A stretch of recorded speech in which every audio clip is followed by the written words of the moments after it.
어머니, 이제 그만 고집 부리시고 짐 정리하세요. 다음 주에 입소하시면 됩니다. 너희가 나한테 이럴 수 있어? 내가 너 의사 만들려고 얼마나. 아유, 또 시작하시네. 등록금 이야기는 그만하시고 빨리 정리하세요. 난 요양원 안 갈 거야. 어머님, 안 가실 거면 나가세요. 더 이상 이 집에서 살 수 없어요. 여보, 진정해. 당신도 이제 선택해요. 어머님이에요? 저예요? 어머니, 죄송합니다. 나가주세요. 이놈의 새끼가 진짜.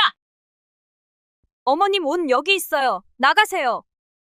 이 추운 날에 반팔 하나만 입고 어디로 가라고? 어머니가 고집을 부리시니까 이렇게 되는 거예요. 나가시라고요. 안 나가시면 경찰 부를 거예요. 어머니, 그냥 가세요. 이렇게 어미를 내쫓는 너희들 나중에 꼭 후회할 날이 올 거야. 협박하시네. 빨리 안 나가세요? 정말 아들과 며느리는 왜 어머니를 무자비하게 내쫓는 걸까요? 어머님은 과연 이 상황을 어떻게 헤쳐나가셨을지 너무 궁금합니다. 못된 며느리 아들에게 큰 복수를 해주셨으면 합니다. 사연 들어보겠습니다. 지금부터 23년 전 폐암으로 제 남편을 하늘나라로 보내고 12살 아들 준서를 혼자 키우게 되었습니다. 장례식장에서도 울 시간이 없었습니다. 내일부터 당장 준서를 위해 살아야 했으니까요. 생활이 너무 힘들었지만 단 하루도 쉴 수가 없었습니다. 아침 5시부터 재래시장에서 반찬 가게를 열었습니다.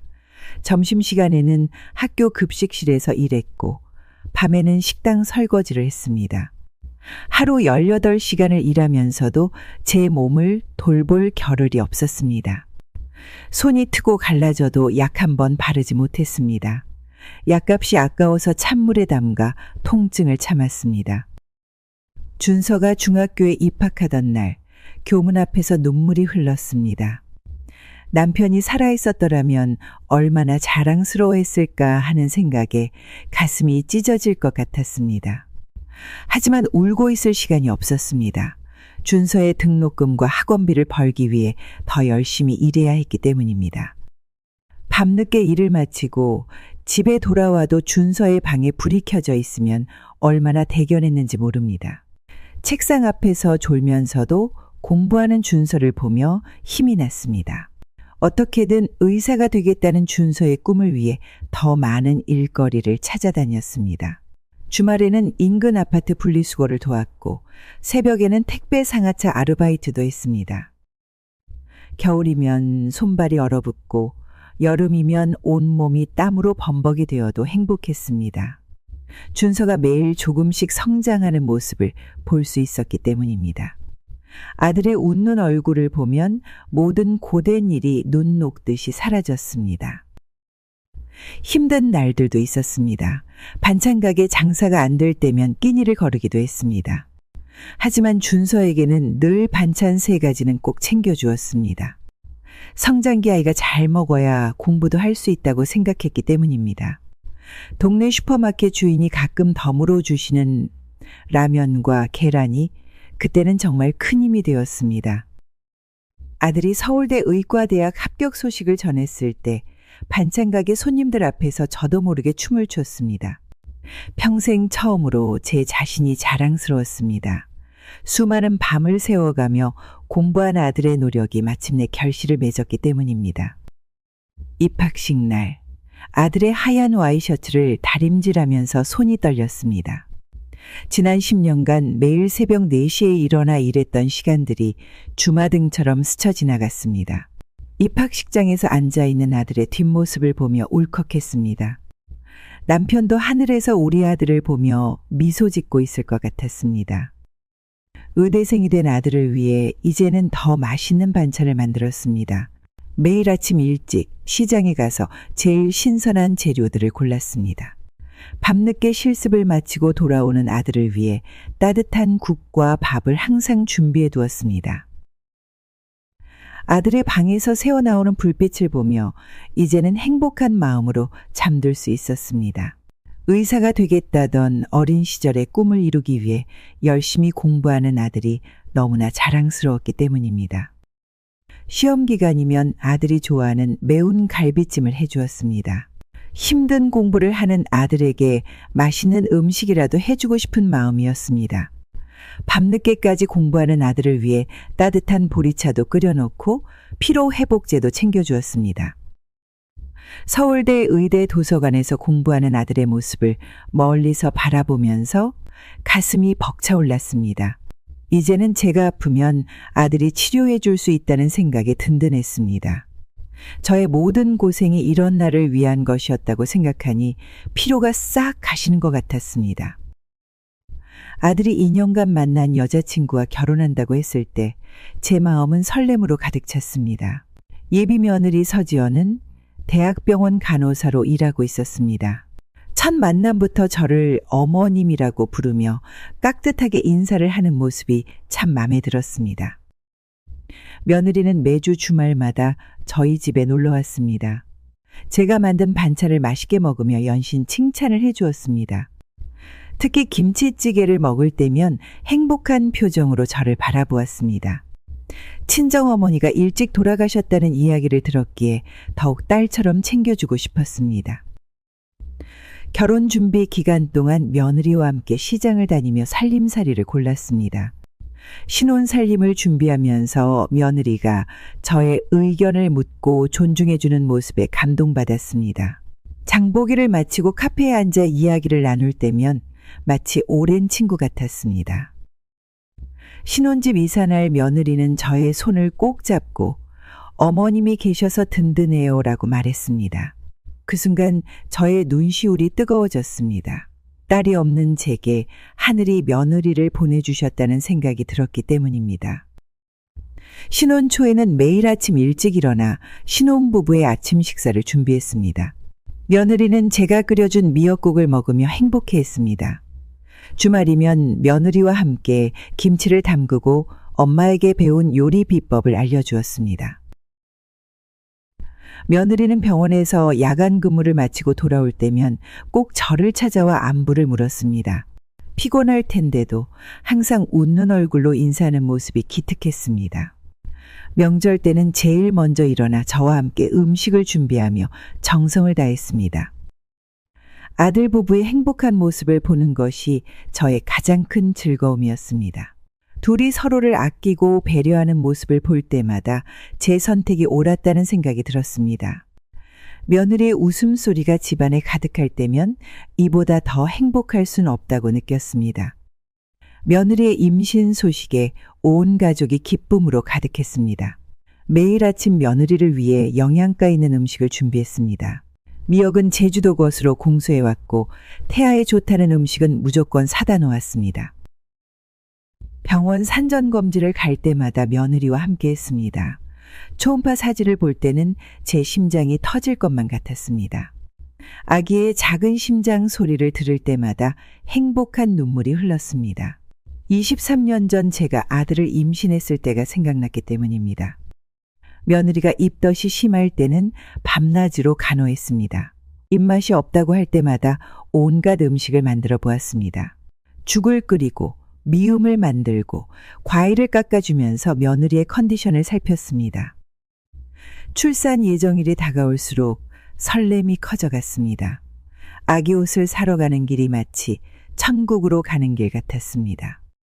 분홍색 딸내미 옷을 고르면서 제 마음도 분홍빛으로 물들었습니다. 드디어 손녀 서연이가 태어났습니다. 아기를 안는 순간 온 세상을 다 가진 것 같은 기쁨이 몰려왔습니다. 작고 여린 손가락을 잡았을 때 행복이란 바로 이런 것이구나 싶었습니다. 밤중에 아기가 울 때면 제가 먼저 일어났습니다. 젊은 부부가 편히 쉴 수 있도록 기저귀도 갈아주고 분유도 먹였습니다. 아기를 안고 자장가를 불러주는 시간이 하루 중 가장 행복한 순간이었습니다. 서연이의 100일 잔치 때는 제가 직접 백설기를 만들었습니다. 떡을 찌우면서 우리 손녀의 앞날에 흰 눈처럼 환한 날들만 가득하기를 기도했습니다. 축하하러 오신 손님들께 손녀 자랑을 하느라 입이 마를 정도였습니다. 첫 돌날, 서연이가 돌잡이에서 청진기를 잡았습니다. 마치 제 아들이 의사가 된 것처럼 기뻤던 그날이 떠올랐습니다. 우리 손녀도 아빠처럼 훌륭한 의사가 될 거란 생각에 가슴이 부풀었습니다. 이제 서연이는 제 삶의 전부가 되었습니다. 아침마다 어린이집에 데려다주고 저녁에 데리러 가는 일이 저의 가장 큰 기쁨이었습니다. 서연이가 할머니 하고 부를 때면 세상 그 무엇과도 바꿀 수 없는 행복이 밀려왔습니다. 서연이가 100일이 지나고 며느리의 태도가 달라지기 시작했습니다. 처음에는 아기용품을 사는데 돈이 필요하다며 조심스럽게 말을 꺼냈습니다. 친정에서는 아기에게 좋은 것만 사주는데 시댁은 너무 인색하다는 말도 했습니다. 어머님, 요즘 프리미엄 기저귀가 아기 피부에 좋대요. 한 달에 50만 원 정도만 주시면. 아들 병원이 아직 자리를 잡지 못해 빚이 많다는 걸 알면서도 매달 생활비를 더 달라고 했습니다. 처음에는 손녀를 위한 일이니 했습니다. 제가 모아둔 돈을 조금씩 주었습니다. 하지만 요구사항은 점점 커져갔습니다. 아기 이유식은 무조건 프리미엄 제품을 사야 한다며 한 달에 100만 원씩 달라고 했습니다. 유모차도 800만 원짜리를 사달라고 했습니다. 외제옷이 아니면 아기가 입을 수 없다며 매주 백화점을 가야 한다고도 했습니다. 다른 애기 엄마들은 다 에르메스 가방 메고 다니는데 저만 이러고 다니면 창피해요. 더 놀라운 것은 친정 조카 결혼 비용도 제가 보태달라고 한 일이었습니다. 친정어머니가 암 투병 중이라 수술비도 필요하다며 2천만 원을 요구했습니다. 저의 반찬 가게 월 수입이 300만 원인데 감당하기 힘든 금액이었습니다. 며느리는 돈이 필요할 때마다 서연이를 볼 수 없게 하겠다고 협박했습니다. 손녀를 볼 수 없다는 말에 가슴이 찢어질 것 같아서 빚을 내서라도 돈을 마련했습니다. 아들도 아내의 편이었습니다. 병원 수입이 안정될 때까지 제가 도와줘야 한다고 했습니다. 하지만 병원 수입은 늘 불안정했고 며느리의 요구는 계속되었습니다. 명품 매장에서 찍은 며느리의 SNS 사진을 볼 때마다 제 마음이 무너졌습니다. 제가 빚을 내어준 돈으로 명품백을 사고 해외여행을 다니는 모습이었기 때문입니다. 서연이는 여전히 어린이집에 맡겨져 있었습니다. 이제는 반찬 가게 월세도 밀리기 시작했습니다. 며느리의 끝없는 요구에 제 통장은 바닥을 보였습니다. 하지만 손녀 서연이를 생각하면 거절할 수가 없었습니다. 손녀의 웃는 얼굴을 볼 수 있다면 이 정도 고생쯤이야 견딜 수 있다고 생각했습니다. 20년간 일한 학교 급식실에서 퇴직을 하게 되었습니다. 퇴직금으로 3천만 원을 받았는데 이 돈으로 서연이의 미래를 위해 적금을 들려고 했습니다. 하지만 며느리는 다른 생각을 가지고 있었습니다. 며느리는 에르메스 버킨백을 사고 싶다고 했습니다. 아기 용품을 살 돈도 부족한데 가방을 사겠다는 말에 처음에는 귀를 의심했습니다. 가방 하나가 2천만 원이나 한다는 사실에 제 다리가 휘청거렸습니다. 어머님, 병원에 오는 환자 가족분들이 다 명품백을 들고 다녀요. 의사 부인이 저렴한 가방 들고 다니면 병원 이미지가 나빠져요. 이해할 수 없었습니다. 서연이의 분유값도 제가 대고 있는 상황에서 명품백이라니요. 며느리의 친구들은 다 명품으로 치장하고 다닌다면서 저만 초라하게 산다고 울먹였습니다. 아들은 또 며느리의 편이었습니다. 병원 이미지를 위해서라도 체면을 차려야 한다고 했습니다. 결국 제 퇴직금은 버킨백으로 바뀌었습니다. 며느리는 새로 산 가방을 들고 백화점과 고급 레스토랑을 다녔습니다. 집에는 늘 어린이집 교사가 서연이를 데려다 주었습니다. 가방값으로 서연이가 대학교까지 다닐 수 있었을 텐데 이런 생각을 할 때마다 속이 타들어갔습니다. 명품백을 산 후에도 며느리의 사치는 멈추지 않았습니다. 이번에는 샤넬 가방을 사야 한다며 제 통장을 노려보았습니다. 다른 의사 부인들은 시즌마다 새 가방을 산다고 했습니다. 며칠 전에는 서연이가 어린이집에서 울었다는 연락을 받았습니다. 다른 아이들은 다 새 장난감을 가지고 왔는데 서연이만 낡은 장난감을 가지고 와서 속상했다고 합니다. 며느리는 그날도 백화점에서 쇼핑을 하고 있었습니다. 퇴직금이 며느리의 허영심을 채우는 데 쓰이는 걸 보며 제 마음도 함께 달아갔습니다. 서연이의 미래를 위해 모아둔 돈이 명품백으로 변해버린 현실이 너무나 안타까웠습니다. 무엇보다 제 손녀의 교육비와 생활비를 줄여가면서 명품백을 사는 며느리의 모습에 실망감이 컸습니다. 서연이가 3살이 되면서부터 제 하루는 더욱 바빠졌습니다. 아침 6시면 일어나 서연이 이유식을 준비했습니다. 며느리는 아침잠이 많다며 절대 일어나지 않았습니다. 이유식 준비가 끝나면 바로 청소를 시작했습니다. 서연이가 먹은 그릇을 설거지하고 장난감을 정리하고 빨래를 돌렸습니다. 허리가 아파도 쉴 수가 없었습니다. 아픈 티를 내면 며느리가 어린이집에 보내겠다고 했기 때문입니다. 서연이를 돌보면서도 매일 반찬 가게를 운영해야 했습니다. 등에 서연이를 업고 시장을 보러 다녔습니다. 무거운 식재료를 들고 오면 어깨가 뻐근했지만 서연이의 웃음소리에 힘이 났습니다. 하지만 점점 몸이 말을 듣지 않았습니다. 허리 디스크가 심해져서 밤에 잠을 이루기 힘들었습니다. 서연이를 안아줄 때마다 척추가 부서질 것 같은 통증이 찾아왔습니다. 병원에 가보니 수술이 필요하다고 했습니다. 관절염도 심해졌습니다.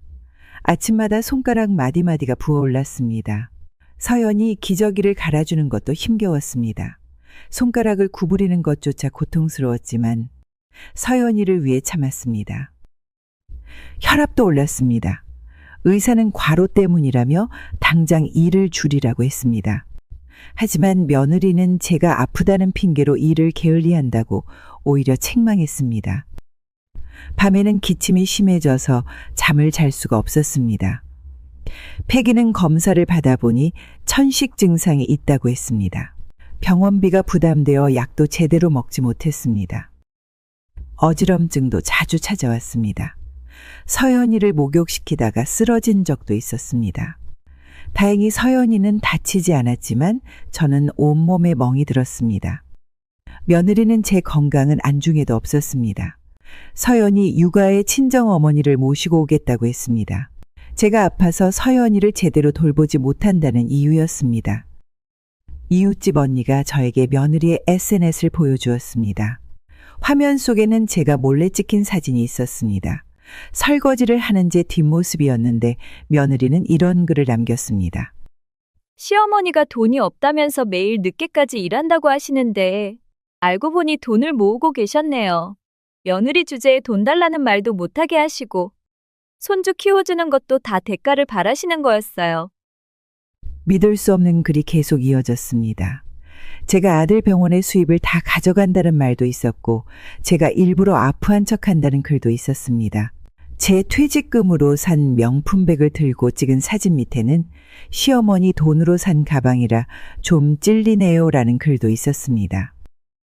친구들과 술을 마시는 사진 밑에는 시어머니 때문에 스트레스 받아서 술로 푸는 중이라고 적혀 있었습니다. 서연이를 어린이집에 맡기고 놀러 다니면서도 저를 험담했습니다. 며느리의 친구들은 댓글로 위로를 보냈습니다. 우리 시어머니도 똑같아. 시어머니들은 다 그래. 참다 보면 언젠가 독립하실 거야. 이런 댓글들이 수십 개씩 달려 있었습니다. 서연이의 돌잔치 사진에는 시어머니가 상차림을 구식으로 해서 민망했어요. 제 친구들한테 너무 창피했다니까요 라는 글이 있었습니다. 제가 밤새워 준비한 음식들이 며느리에게는 부끄러움이었나 봅니다. 명절 음식을 준비하는 제 모습을 찍은 사진도 있었습니다. 요즘 시대에 이런 음식을 누가 먹나요? 시어머니는 진짜 구식이세요. 손이 닿은 음식은 좀 찝찝하기도 하고. 이제는 며느리의 얼굴만 봐도 속에서 우라가 치밀었습니다. 예전에 딸처럼 여기던 마음은 온데간데 없이 사라졌습니다. 하루 종일 놀다가 저녁에 들어와서는 피곤하다며 짜증을 부리는 모습에 분노가 일었습니다. 특히 서연이 앞에서 저를 무시하는 행동을 할 때면 참을 수가 없었습니다. 할머니가 옛날 사람이라 몰라요라는 말을 서연이에게 자주 했습니다. 손녀의 마음까지 제게서 멀어지게 만드는 며느리가 원망스러웠습니다. 용기를 내어 아들을 찾아갔습니다. 병원이 끝나고 피곤할 시간이었지만 이대로는 안 되겠다는 생각이 들었습니다. 며느리의 SNS 게시물을 캡처해서 보여주었습니다. 어머니, 제가 지금 환자 차트 봐야 하는데 이런 얘기는 나중에 해요. 소파에 앉아있는 아들의 표정에서 전혀 관심이 없다는 것이 느껴졌습니다. 제 마음이 찢어질 것 같았습니다. 20년 넘게 홀로 키운 아들인데 이제는 저를 귀찮아하는 모습에 눈물이 났습니다. 어머니가 너무 예민하신 거 아니에요? 지연이가 그럴 애가 아닌데? 아들의 반응은 차가웠습니다. 며느리 험담을 일부러 지어낸다며 저를 의심했습니다. 제가 보여준 SNS 시물도 제대로 보지 않았습니다. 오히려 저보고 며느리를 이해하려 노력하라고 했습니다. 어머니, 요즘 젊은 사람들은 다 SNS 해요. 별거 아닌 걸로 이렇게 오해하시면 안 돼요. 며느리 편만 드는 아들을 보며 가슴 한켠이 무너져 내렸습니다. 제가 얼마나 속상한지 말하려 해도 아들은 휴대폰만 들여다보며 대충 맞장구를 쳤습니다. 이런 일이 있고 나서부터 서연이를 보는 것도 힘들어졌습니다. 서연이의 웃는 얼굴에서 며느리의 모습이 겹쳐 보였기 때문입니다. 서연이가 안아달라고 할 때도 예전처럼 기쁘지 않았습니다. 서연이가 할머니, 사랑해요 라고 할 때도 가슴이 아팠습니다. 이 아이도 나중에는 엄마처럼 저를 무시하게 될까봐 두려웠습니다. 서연이에게 해준 모든 것들이 헛수고가 될까봐 걱정되었습니다. 밤마다 잠을 이루지 못했습니다. 아들을 키우며 고생했던 지난 세월이 주마등처럼 스쳐 지나갔습니다. 그 힘든 시간을 버틴 것이 결국 이런 대접을 받기 위해서였나 하는 생각에 마음이 무너졌습니다. 설날 아침 며느리는 서연이를 데리고 친정으로 갔습니다. 제가 밤새워 준비한 명절 음식은 쳐다보지도 않은 채 떠났습니다. 아들도 며느리를 따라 친정으로 갔습니다. 며느리의 친정어머니에게는 100만 원짜리 새돈이 담긴 봉투를 건넸습니다. 며느리의 동생에게도 50만 원을 따로 챙겼습니다. 하지만 저는 세뱃돈 5만 원을 받았습니다. 봉투가 너무 얇아서 속이 타들어갔습니다. 명절 연휴 내내 아들 가족은 친정에서 지냈습니다.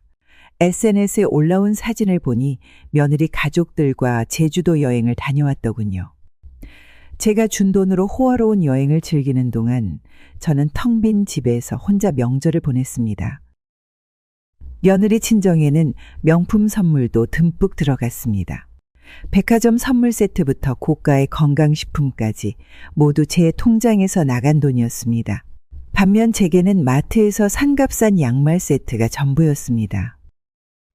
이제는 서연이마저 친정할머니만 찾았습니다. 친정할머니는 비싼 장난감을 사주고 놀이공원도 데려가고 외식도 자주 시켜준다고 했습니다. 서연이의 마음도 돈으로 살 수 있다는 걸 깨달으니 마음이 아팠습니다. 친정 식구들과 찍은 사진에서 서연이는 환하게 웃고 있었습니다. 저와 있을 때는 볼 수 없는 표정이었습니다. 서연이도 결국 며느리를 닮아가는 것 같아 서글펐습니다. 설날 연휴가 끝나고 돌아온 며느리는 친정어머니가 너무 좋다며 연신 친정 자랑을 했습니다. 제게 받은 용돈은 모두 친정 조카들 용돈으로 썼다고 자랑스럽게 말했습니다. 그 말에 제 가슴은 칼로 베어지는 것 같았습니다. 매일 아침 7시 며느리의 친구들이 벤츠와 BMW를 타고 며느리를 데리러 왔습니다. 명품 가방을 든 며느리는 서연이를 제게 맡기고 나갔습니다. 아침부터 저녁까지 백화점에서 쇼핑을 하고 고급 레스토랑에서 점심을 먹고 카페에서 수다를 떨었습니다. 집안일은 전혀 하지 않았습니다. 옷가지 들은 소파와 침대에 널브러져 있었고 화장대는 화장품으로 엉망이었습니다. 설거지는 싱크대에 산처럼 쌓여 있었고 바닥은 먼지가 쌓여갔습니다. 서연이의 장난감도 집안 곳곳에 흩어져 있었습니다. 아침마다 청소기를 돌리고 걸레질을 하는 건 제 몫이었습니다. 허리가 아파도 구부정하게 청소를 해야 했습니다. 며느리에게 부탁하면 제가 왜요? 라는 대답이 돌아왔기 때문입니다. 빨래는 더 심했습니다. 며느리는 옷을 한 번 입고 빨래 바구니에 던져 놓았습니다. 명품 옷이라며 손빨래를 요구했습니다. 세탁기를 돌리면 옷이 망가진다는 이유였습니다. 관절염으로 아픈 손으로 매일 빨래를 해야 했습니다. 며느리의 SNS에는 매일 새로운 사진이 올라왔습니다. 친구들과 찍은 골프장 사진, 호텔 애프터눈티 사진, 고급 식당에서 찍은 음식 사진들이었습니다. 집안일을 하느라 제 옷은 늘 반찬 국물 자국으로 얼룩져 있었는데 며느리는 매일 새 옷을 차려입고 놀러 다녔습니다. 서연이의 그림 숙제도 제가 봐줘야 했습니다. 유치원 알림장도 제가 확인했고 준비물도 제가 챙겼습니다. 며느리는 육아는 시어머니 몫이라며 당연하게 여겼습니다. 밤늦게 들어온 며느리는 피곤하다며 방에 들어가 버렸습니다. 서연이 저녁 먹이는 것도 목욕시키는 것도 재우는 것도 모두 제 일이 되었습니다. 며느리는 침대에 누워 휴대폰만 들여다보았습니다. 주말에도 며느리는 친구들과 놀러 갔습니다. 제주도, 강원도, 부산을 들락날락했습니다.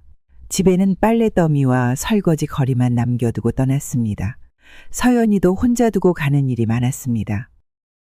이제는 서연이마저 친구들과 노는 며느리가 더 좋아 보였습니다.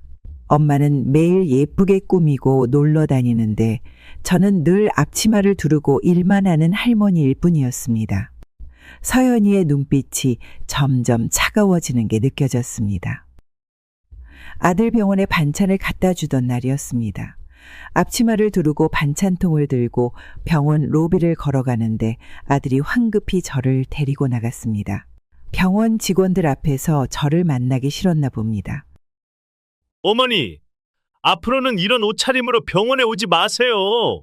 환자분들이 보시면 제가 창피해요. 아들의 말에 제 가슴이 찢어졌습니다. 20년 동안 반찬 가게를 하며 아들을 의사로 키웠는데 이제는 제 모습이 부끄럽다고 했습니다. 병원 송년회 날에도 있었습니다. 다른 의사 선생님들의 어머님들은 모두 고급스러운 옷차림이었습니다. 저만 수수한 차림이었는데 아들은 제게 인사도 하지 않았습니다. 며느리 옆에서 마치 다른 사람인 것처럼 모른 채 했습니다. 아들의 의사 모임에도 초대받지 못했습니다. 며느리는 제 말투가 촌스럽다며 아들에게 저를 데려가지 말라고 했다고 합니다. 아들은 말없이 며느리의 말을 따랐습니다. 서연이 유치원 참관 수업 날에는 더 서러웠습니다. 다른 아이들의 할머니들은 모두 멋진 옷차림이었는데 저는 반찬 가게 일을 마치고 급하게 온 터라 앞치마도 제대로 벗지 못했습니다. 아들은 제게 자리를 피했고 며느리는 저를 모른 척했습니다. 명절에 친척들이 모였을 때도 아들은 저를 피했습니다.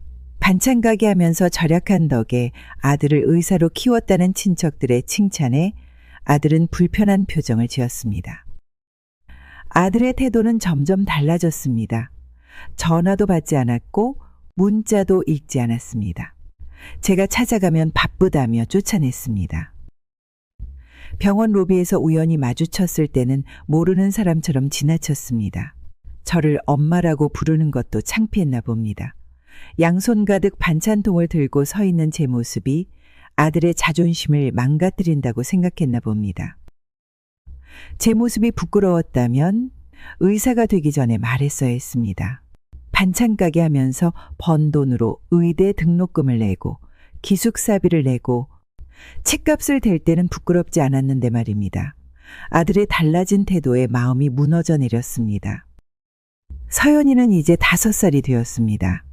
예전처럼 제 무릎에 앉아 책을 읽자고 하지 않았습니다. 대신 며느리가 가르쳐준 말들을 따라했습니다. 할머니는 왜 이렇게 해요? 엄마가 그러는데 할머니는 너무 옛날 사람이래요. 아침에 건강식으로 끓여준 죽을 먹지 않으려 했습니다. 친정 할머니는 맛있는 피자도 사주고 햄버거도 사주는데 저는 늘 똑같은 음식만 한다고 했습니다. 제가 정성 들여 만든 음식을 쓰레기라고 부르는 서연이의 말투에서 며느리의 말투가 보였습니다. 장난감을 같이 정리하자고 하면 이제는 짜증을 냈습니다. 할머니는 재미없다며 혼자 놀고 싶다고 했습니다. 제가 안아주려 하면 옷에 반찬 냄새 난다며 도망갔습니다. 유치원에서 돌아와서도 저를 피했습니다. 친구들 앞에서 저를 만나는 게 창피하다고 했습니다. 다른 친구들의 할머니는 모두 예쁘게 화장하고 멋진 옷을 입는데 저만 촌스럽게 앞치마를 두르고 있다고 했습니다. 서연이의 물건을 챙겨주려 해도 이제는 거절했습니다. 할머니가 사준 물건은 싫다고 했습니다. 친정 할머니가 사준 예쁜 가방이랑 신발만 메고 싶다고 했습니다. 아플 때도 더 이상 저를 찾지 않았습니다. 열이 나도 엄마만 찾았고 배가 아파도 엄마만 불렀습니다.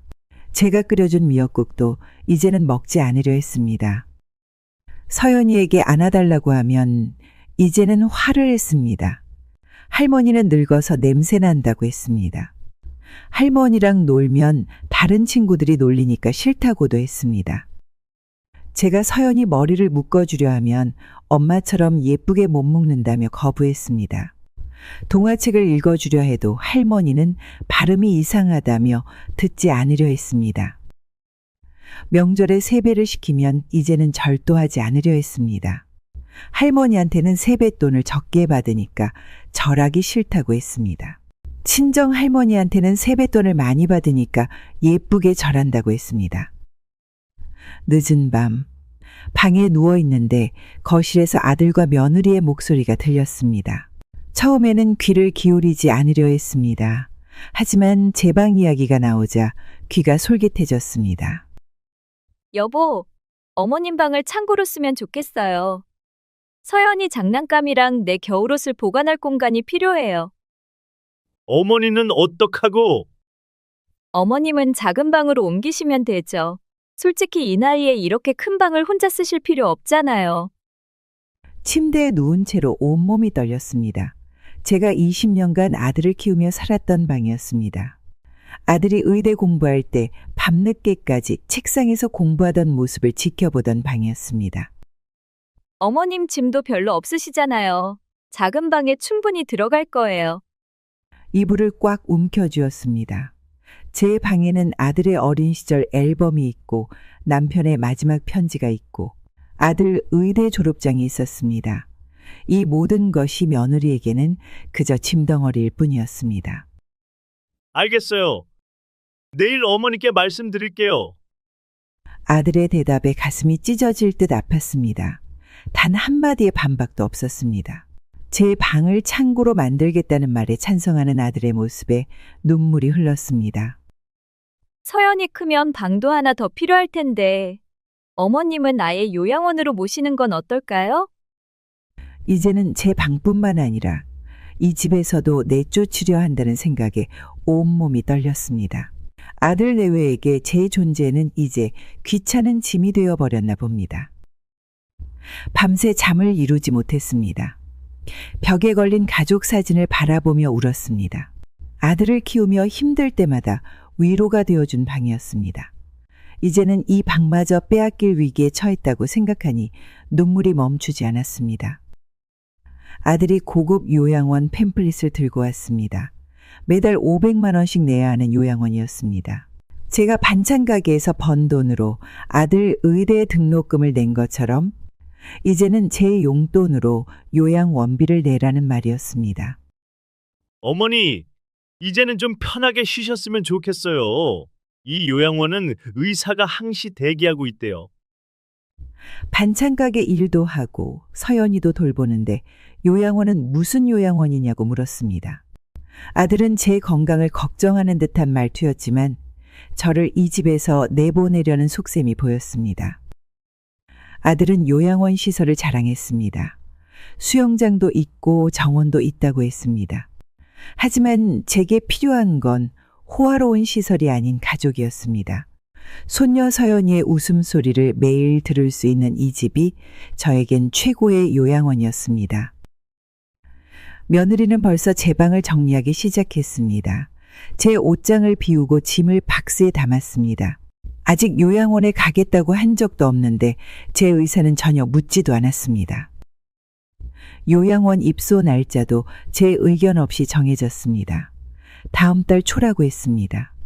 제가 가장 사랑하는 설날도 요양원에서 보내야 한다는 뜻이었습니다. 아들은 이제 병원에서 제 전화도 받지 않았습니다.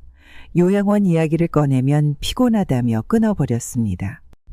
서연이는 요양원에 가면 놀러 오겠다고 했지만 며느리의 말투를 따라하는 게 느껴졌습니다. 요양원에 가기 싫다고 하자 아들 내외는 돌변했습니다. 며느리는 제 짐을 현관에 내던졌고 아들은 차가운 눈빛으로 저를 바라보았습니다. 한겨울 영하 10도의 추운 날이었지만 옷 한 벌 더 챙길 시간도 주지 않았습니다.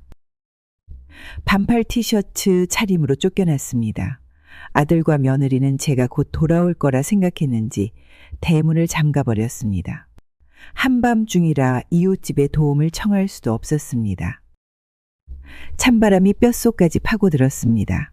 반팔 티셔츠 하나로는 추위를 막을 수 없었습니다. 손은 이미 감각이 없어졌고 발은 얼음장처럼 차가워졌습니다. 어디로 가야 할지 몰랐습니다. 반찬 가게도 권리금을 받고 넘긴 후라 갈 곳이 없었습니다. 길거리 벤치에 앉아 있자니 경찰이 와서 자리를 피하라고 했습니다.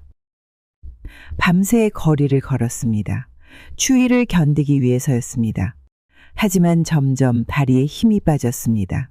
오랜 허리 디스크와 관절염이 악화되었기 때문입니다. 혈압약도 챙기지 못해 머리가 지끈거렸습니다. 새벽 4시 한적한 골목길에서 쓰러졌습니다. 아스팔트는 차가웠지만 일어날 힘이 없었습니다. 눈이 내리기 시작했고 온몸은 이미 얼어붙은 것 같았습니다. 지나가는 사람들은 제가 술에 취한 사람인 줄 알았나 봅니다. 아무도 도와주지 않았습니다. 의사인 아들이 근처 병원에서 일하고 있다는 말도 꺼내지 못했습니다. 차마 아들의 명예를 깎을 수 없었기 때문입니다. 의식이 점점 흐려졌습니다. 눈 위에 누워있는데도 이상하게 춥지 않았습니다. 오히려 따뜻한 기운이 몸을 감쌌습니다. 의식이 희미해질 때쯤 누군가 제 어깨를 흔들었습니다. 눈을 떠보니 15년 전 학교 급식실에서 만났던 민수라는 학생이었습니다. 지금은 어엿한 소방관이 되어 있었습니다. 민수는 제가 쓰러진 모습을 보고 즉시 119를 불렀습니다. 저를 응급실로 데려가면서 울먹이는 목소리로 말했습니다. 급식실에서 반찬을 더 달라고 할 때마다 항상 웃으면서 넉넉히 주셨던 걸 잊지 못했다고 했습니다. 응급실에서 중증 저체온증 판정을 받았습니다. 민수는 제 옆을 한시도 떠나지 않았습니다. 따뜻한 수액이 들어올 때마다 제 손을 꼭 잡아주었습니다. 학교를 졸업하고도 가끔 급식실에 찾아와 인사하던 착한 아이였습니다. 민수의 집은 작은 반지하였습니다. 하지만 민수와 민수의 아내는 저를 환하게 맞아주었습니다. 방 한 칸을 내어주며 언제든 편하게 지내시라고 했습니다. 밥을 차려주면서 학창시절 제가 해주던 급식 맛이 그립다고도 했습니다. 아침이면 민수 아내가 따뜻한 미역국을 끓여주었습니다. 저녁이면 민수가 퇴근하면서 과일을 사왔습니다. 제가 몸져 누워있는 동안 민수 부부는 저를 친어머니처럼 정성껏 돌봐주었습니다. 민수는 소방서 동료들에게도 제 이야기를 했습니다. 동료들은 번갈아가며 저를 찾아왔고 각자의 집에서 반찬을 싸와 위로해 주었습니다. 낯선 이들의 따뜻한 마음에 눈물이 났습니다. 민수의 3살배기 아들은 저를 할머니라고 불렀습니다. 서연이를 떠올리게 하는 나이였지만 이 아이의 순수한 미소는 제 마음을 달래주었습니다. 아이가 옆에서 제잘거릴 때면 잠시나마 아픔을 잊을 수 있었습니다. 작은 도움으로 조그만 원룸을 구했습니다. 민수는 매일 아침 출근길에 제게 문자를 보냈습니다. 학창시절 급식실에서 받았던 사랑을 잊지 못한다며 이제는 자신이 그 은혜를 갚고 싶다고 했습니다. 그 말에 가슴 한켠이 뭉클해졌습니다. 반찬 가게를 하던 시장의 할머니들이 제 소식을 들었습니다. 30년을 함께 장사하던 인연이라 마음이 많이 아프셨나 봅니다. 할머니들은 즉시 모금 운동을 시작했습니다. 시장 입구에 작은 모금함을 설치했습니다. 반찬 가게 김 여사님을 도웁시다라는 문구를 붙이고 할머니들은 번갈아 가며 모금함을 지켰습니다. 추운 날씨에도 할머니들은 하루 종일 자리를 지켰습니다. 생선가게 할머니는 매일 아침 제일 좋은 생선을 팔아 수익금을 모금함에 넣었습니다. 채소가게 할머니는 저녁 장사를 1시간 더 하면서 번 돈을 보태주었습니다. 떡집 할머니는 떡을 더 만들어 팔아서 수익금을 모았습니다. 시장을 찾는 단골 손님들도 도움의 손길을 보탰습니다. 제가 만든 반찬을 먹고 자란 학생들이 지갑을 열었고 매일 아침 반찬을 사가던 회사원들도 성금을 보냈습니다. 얼굴도 모르는 분들이 봉투에 돈을 넣어 전해주기도 했습니다. 할머니들은 모은 돈으로 제게 작은 원룸을 구해주었습니다. 보증금은 시장 상인회에서 보태주었고 월세는 할머니들이 돌아가며 부담하기로 했습니다. 이삿날에는 할머니들이 직접 만든 반찬을 한 아름 들고 와주셨습니다. 원룸 안에는 필요한 가전제품도 하나둘 들어찼습니다. 이불가게 할머니가 새 이불 세트를 가져다 주었고 그릇가게 할머니는 식기 세트를 선물해 주었습니다. 작은 텔레비전도 중고로 구해주셨습니다. 할머니들은 매일 한 번씩 제 원룸에 들러 안부를 물어주셨습니다. 밥은 잘 먹었는지, 잠은 잘 잤는지 걱정해 주셨습니다. 명절이면 할머니들과 함께 떡도 해먹고 김치도 담갔습니다. 특히 김치가게 할머니는 제가 다시 일어설 수 있도록 가게 한 켠을 내어주셨습니다. 작은 공간이지만 반찬을 만들어 팔 수 있게 해주셨습니다.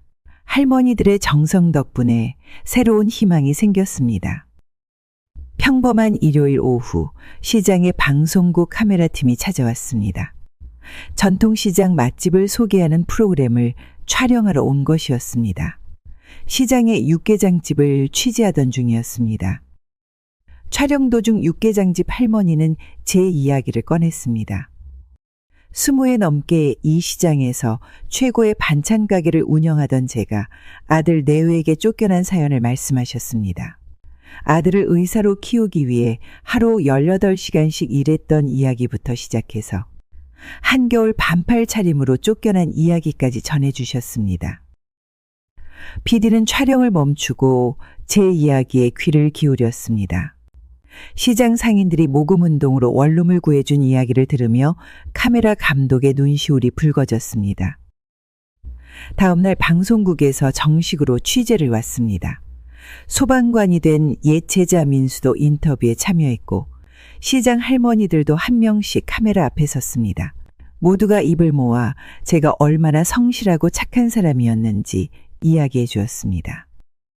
기사가 나간 후 전국에서 격려 편지가 쏟아졌습니다. 어떤 분은 제 반찬 가게를 다시 열 수 있도록 권리금을 보내주셨고 또 어떤 분은 따뜻한 겨울옷을 보내주셨습니다. 특히 간호사와 의사 선생님들의 편지가 많았습니다.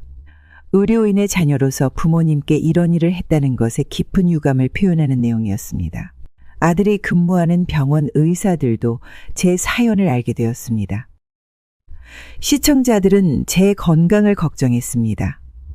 허리 디스크와 관절염 치료를 받을 수 있도록 성금을 보내주었습니다. 한 한의원 원장님은 무료로 치료를 해주시겠다고 연락을 주셨습니다. 언론사들도 연이어 취재를 요청했습니다. 효도와 은혜를 저버린 의사 아들의 이야기는 많은 사람들의 공분을 샀습니다. 특히 요양원으로 보내려 했다는 이야기에 많은 분들이 분노했습니다. 제 사연이 방송된 후 아들의 병원에는 매일 항해 전화가 빗발쳤습니다. 환자들은 예약을 취소했고 주차장에는 항해 현수막이 걸렸습니다. 불효자 의사의 병원에서는 치료받지 맙시다라는 글귀가 적혀 있었습니다. 직원들도 하나둘씩 사직서를 냈습니다. 간호사들은 부모를 무시하는 의사와 함께 일할 수 없다며 떠났고 원무과 직원들도 병원을 떠났습니다. 의료기기 업체들도 더 이상 거래를 하지 않겠다고 했습니다. 인터넷에는 아들 병원에 대한 악성 후기가 가득했습니다. 의사 커뮤니티에서도 아들을 비난하는 글이 올라왔습니다. 의사협회에서는 윤리위원회 소집을 검토한다고 발표했습니다. 아들의 동료 의사들도 등을 돌렸습니다.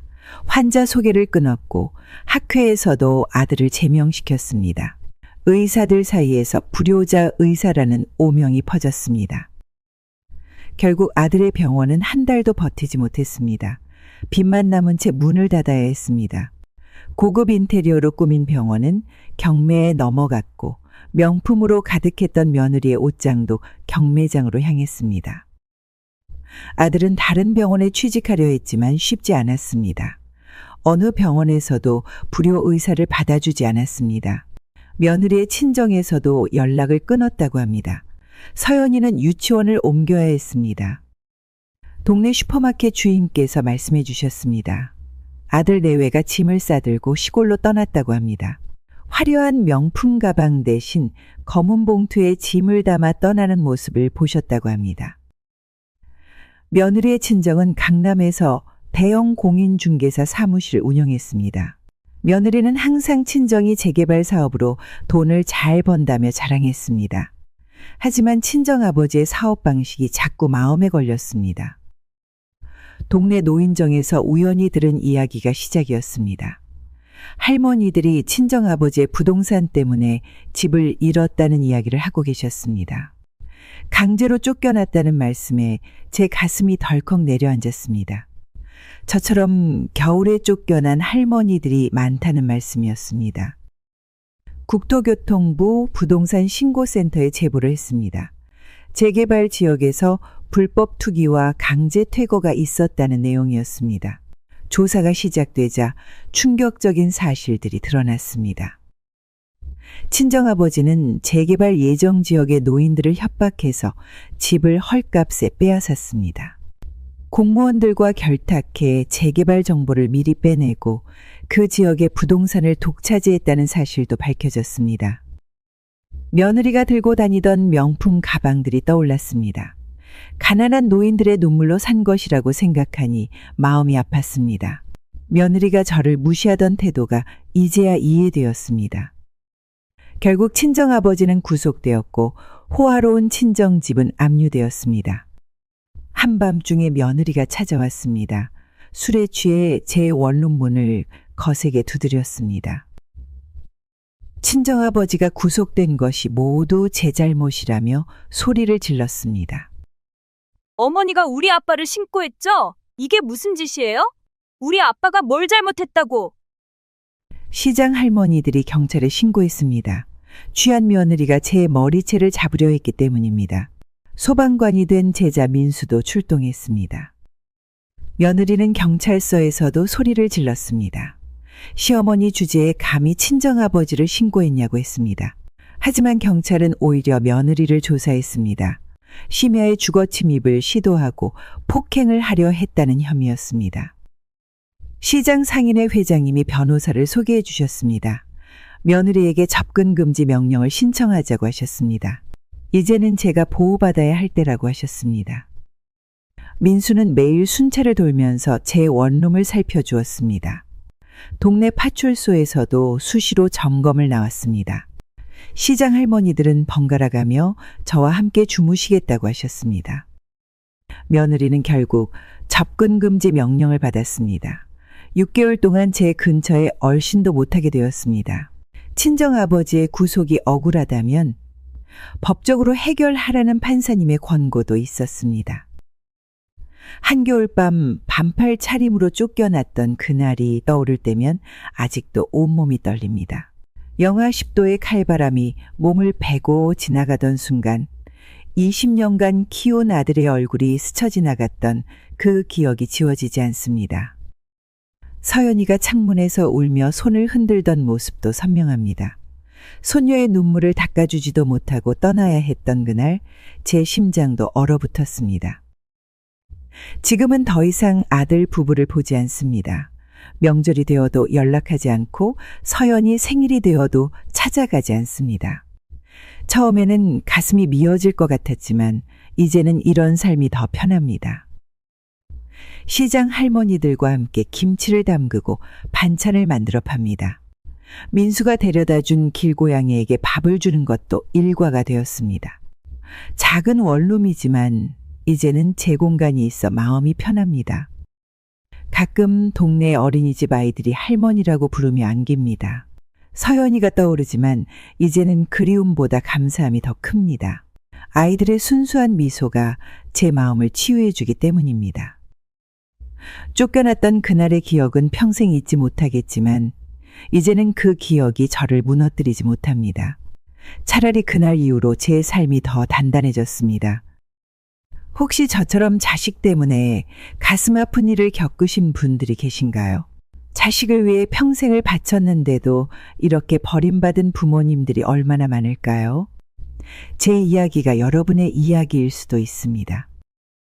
이제는 더 이상 혼자 아파하지 마세요. 저처럼 새로운 삶을 시작하실 수 있습니다.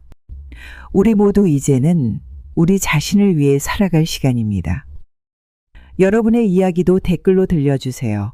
서로의 아픔을 나누다 보면 우리 모두 조금씩 치유될 수 있을 것 같습니다. 구독과 좋아요도 꼭 부탁드립니다. 우리 모두의 이야기가 더 많은 분들에게 전해져서 홀로 고통받는 분들에게 작은 위로가 되었으면 좋겠습니다. 여러분 모두 건강하시고 행복하시길 바랍니다.